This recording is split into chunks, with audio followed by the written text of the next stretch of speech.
يعون الخلق بس الله يرحمنا. كثف الطيران الروسي غاراته الجوية على الأبنية السكنية في حي طريق الباب بمدينة حلب شمال سوريا، فقد جراؤها 4 مدنيين لحياتهم وجرح العشرات بينهم نساء وأطفال.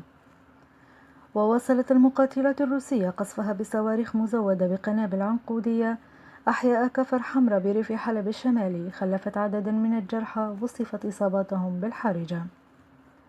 وكانت منظمة هيومان رايتس ووتش في وقت سابق من بداية هذا الله العام أكبر. أكدت العثور على هذا النوع من الله الذخيرة أكبر. في الحرب الدائرة في سوريا، متهمة روسيا باستخدامها وتزويد سلاح الجو السوري بها.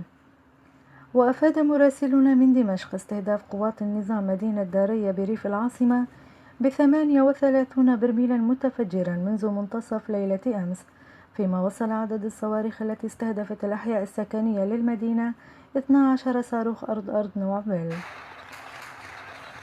كما اندلعت اشتباكات عنيفة بين مقاتلي تنظيم الدولة وقوات النظام على طريق السخنة تدمر في محاولة الأخيرة التقدم للسيطرة على منطقة السخنة بالريف الشرقي في حمص.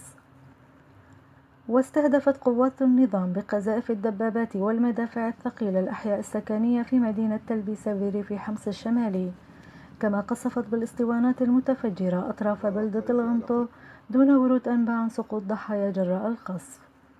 وأفادت وكالة مهر الإيرانية اليوم أن قاسم سليمان قائد فيلق القدس التابع للحرس الثوري الإيراني وصل أمس الأحد إلى سوريا بعد التوترات الأخيرة في مشهدها العسكري. لامار إركندي، خاص بريس 23.